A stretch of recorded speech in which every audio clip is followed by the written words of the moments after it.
ቁጥር 10 ልጄ ሆይ ስሚ ጆሮሽንም አዘንቢ፣ ወገንሽን የአባትሽንም ቤት እርሺ ይላል ነቢየ እግዚአብሔር ቅዱስ ዳዊት በመንፈስ ቅዱስ ተቃኝቶ ለጊዜው ስለ እስራኤል ሕዝብ ለዘለቄታው ደግሞ እስራኤል ዘነፍስ ስለተባሉ ክርስቲያኖች ይህንን ምክር አዘል መዝሙር ዘምሮታል።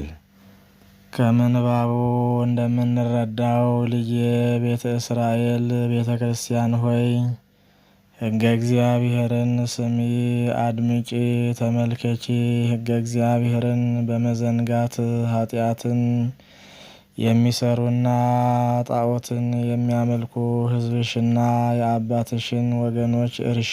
ንጉሥ እግዚአብሔር የአንቺን ውበት ሃይማኖት ወዷልና ጌታሽም እርሱ ነውና ይላል። ይህ ቃል ሕገ እግዚአብሔርን ስንሰማ በአንክሮና በተመስጦ ከልብ መሆን እንዳለብን ያስገነዝበናል። መጽሐፈ ኢያሱ ምዕራፍ 1 ቁጥር 7 ቃሉ የአምላካችንን ሕግ ለመፈጸም ሲባል ከእግዚአብሔር ሕግ ውጭ የሆነ ወገንንና ቤተ ዘመድን ራስንም ጭምር መርሳት ወይም መካድ እንዳለብን ያስረዳል። ሉቃስ ምዕራፍ 14 ቁጥር 25 ነገሩ እውነት ነው። እግዚአብሔር ከሁሉ በላይ የሆነ አምላክ እንደመሆኑ ቃሉም እንደዚሁ ኃያል ነው። ሁለት አፍ ካለው ሰይፍም ይልቅ የተሳለ ነው። ነፍስንና መንፈስን ጅማትንና ቅልጥምን ይለያል። ዕብራውያን ምዕራፍ 4 ቁጥር 12 ቀድሞም ሆነ ዛሬ ቃሉን የሚሰሙ አሉ። ነገር ግን የሚያዳምጡና የሚመለከቱ የሚፈጽሙ ብዙ አይደሉም። እዚህ ላይ በመስማት በማዳመጥና በመመልከት መካከል ልዩነት እንዳለ መገንዘብ አስፈላጊ ነው። መስማት በተፈጥሮ ሁሉን መስማት ይቻላል። ማዳመጥ ግን ነገሩን ለመለየትና በውል ለመረዳት በማስተዋልና ልዩ ትኩረት በመስጠት የሚሰሙት ነው። መመልከት ደግሞ ሰምተውና አዳምጠው የተረዱትን ነገር በተግባር መፈጸም መቻል ነው። እንግዲያውስ ሕገ እግዚአብሔርን ለመፈጸም እነዚህ 3 ነገሮች ማለትም መስማት፣ ማዳመጥና መመልከት የሚሉትን ነገሮች በጥንቃቄ ልንከተል ይገባል።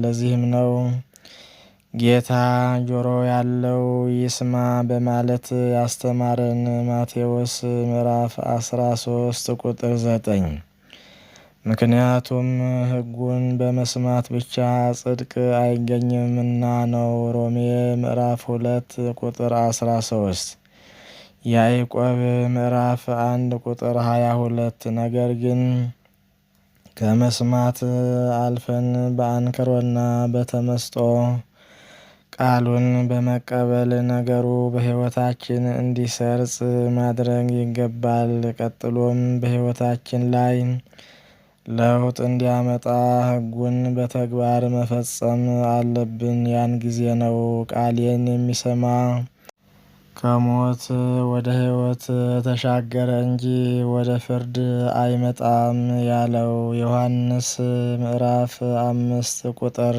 24 ዛሬ በዓለማችንና በሀገራችን ሕይወት ሳይሆን ልዩ ልዩ ኃጢአትና ሞት እየበዛ ነው። ምሕረት ሳይሆን መቅሰፍት እየተስፋፋ ነው። ይህም ሊሆን የቻለው እስከ አቅመ አዳምና አቅመ ሔዋን ድረስ በድንግልና በንጽህናና በቅድስና ተጠብቆ መኖር፣ ለአቅመ አዳም ሲደርሱ ደግሞ በተክሊል በቅዱስ ቁርባንና በቃል ኪዳን ጋብቻን መመስረት፣ ከዚህ በኋላ እስከ መጨረሻው አንድ ለአንድ ብቻ ተወስኖ መኖር የሚለውን የእግዚአብሔር ቃል መስማት ማዳመጥና መመልከት ስላቃተና ዓለማችን ሕይወትን ከሚያሳጣት ከሕገ እግዚአብሔር ወጥታ መኮብለል ስለመረጠች ነው።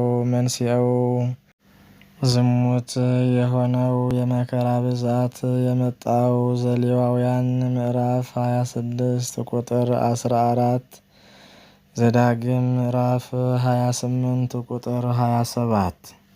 አሁንም አማራጩ አንድና አንድ እንደሆነ መገንዘብ ያሻል። ይኸውም ሕጉን መስማት ማዳመጥና መፈጸም ሲሆን እንደ እግዚአብሔር ሕግ እስከ ጋብቻ ድረስ በመታቀብ መኖርና ከጋብቻ በኋላ በመተማመንና በመቻቻል አንድ ለአንድ በመወሰን እስከ ዕለተ ሞት አብሮ መዝለቅ ነው። ይህ ሁሉ ሲጠበቅና ሲከበር መንገዱ ሁሉ ብርሃን ይሆናል። ሕጉ ለመንገዱ ብርሃን ነው ተብሏልና።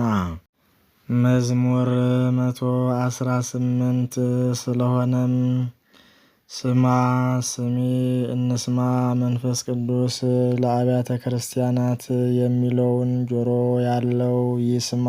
ራእየ ዮሐንስ ምዕራፍ 2 ቁጥር 29።